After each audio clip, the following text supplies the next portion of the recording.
What is going on, guys? Legit here, and we are back with some more World of Tanks on the Xbox One. Today I got ourselves a match on Ruinberg, the war variant, and we are in the FCM 50t, Tier 8 Premium French Heavy Tank.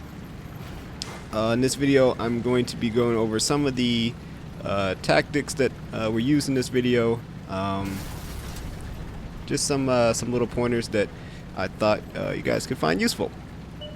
So straight away we are seeing that I am lost, and I have just realized that you can't actually get through that way. I haven't been on this side of the map very often, so I did not know that that doesn't go through.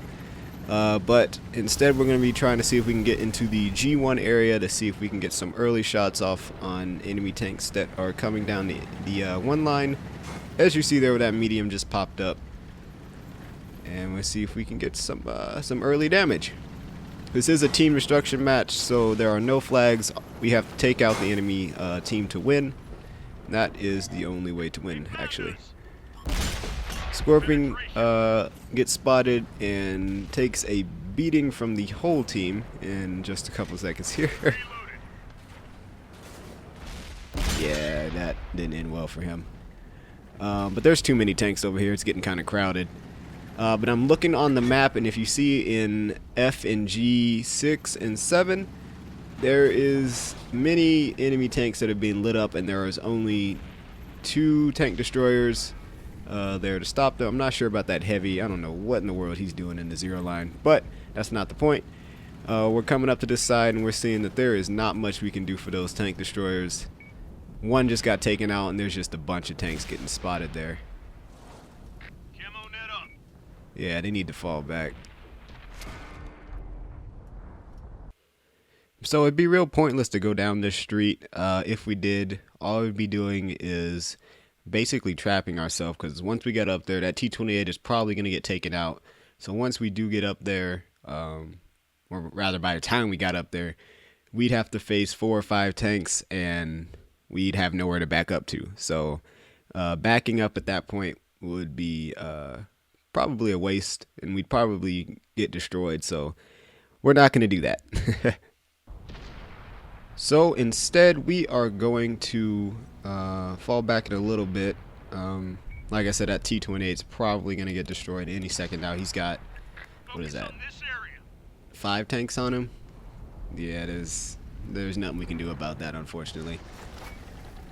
So instead we're going to fall back to this corner down in J3 or J2, J3 area. And once we get to that corner, we're going to see if we can slow down the enemy's advance into our side of the map. Because the way it's looking now, they're just going to flank us, and that will be the end of the game for us. Because once that many tanks flank you, there's really not much you can do. So T-3045 is charging us, but the fast reloading 90 mil on this gun is meaning we can just pick apart this guy, and there is really not much you can do about it. Looking on the map now, we see a T-71 charging us, so we are backing up to try to deal with this guy. Chaffee sees him too, so we both back up. Comes around the corner, we both lay a shot into him, but unfortunately the Chaffee gets taken out. He hits us, but we're about to reload, and that ends the game for him. So we just took a shot from that VK-3601H, and he's on a reload now. So we could keep going, or we can back up and take a shot. I mean, there is a risk that there could be somebody else over there, but we're not going to be poking out enough to be able to get shot by that person if they're there.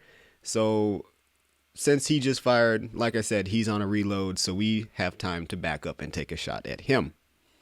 So, like I said, back up, take a shot, and instead of staying on that corner and trying to fight some more with the enemy, we're going to fall back to the second corner back here. So falling back to this corner allows, for one, allows our artillery a bigger field to hit targets at, because if we were to stay where we were, artillery would have a hard time trying to hit around that corner. So allowing them to move up a little further will give our artillery a bigger field to hit stuff at, and it also slows the enemy down so that our teammates can finish up what they're doing and move back to be able to help us. So it's basically giving artillery a bigger field and also slowing the enemy down. That is the main reason of moving back to this corner. So now we will sit on this corner and try to engage the enemy from this side now. Where did this Super Persian come from? Like, where was he? Like, really? Oh my goodness, whatever. So the VK popped up as well, and now we have to try to figure out what we're gonna do with this Super Persian. Definitely can't have a one-on-one fight, and he just rolls out in front of us. Okay, and we ammo rack him, so that's another plus. I'm not sure if he fixed that or not. I really don't know if he has a repair kit. I wouldn't know. But VK is trying to sneak around there, shoot him through this sneaky little hole here, and finish him off. Don't think he was expecting that shot at all. Right as he looked at us, he was like, "Oh, yeah, this was a mistake." But right now we're trying to deal with this Super Persian. I don't know if you saw that right there, but we both were trying to peek around the corner there to shoot at our weak spots. I saw that, and before you can take the shot, I moved back. Artillery lands another good hit on him. I don't know how much damage it did, but hopefully it shaved off a good little chunk there, because I can't have a frontal engagement with a Super Persian. I just don't have the armor for that. But he's charging us. We land a shot into his weak spot on the top of the turret. But now, since he's here, we're just going to have a brawl with him. Time for the gloves to come off, and we are just having a slugfest now. But I don't think he repaired that ammo rack, so that means that we can take him out without a return shot from him. But somehow this KV-4, again, I don't know where this tank came from. Just came out of nowhere. But now we have a KV-4 to deal with, so that's fun. Trying to back up. I don't think I can really hide behind this tank very well. Yeah, see, no. Alright, he fired. We need to back up. Get out of the way of this guy's gun. What, AT-15? What are you doing, AT-15? Really? Oh my goodness. Take another shot from the KV-4, and we fire in frustration. Looking back at it now, it does look like the AT-15 was actually trying to shoot at the KV-4, which I guess didn't allow him to move up to finish us off. Kind of saw the AT-15 maybe panicked and backed up. Who knows?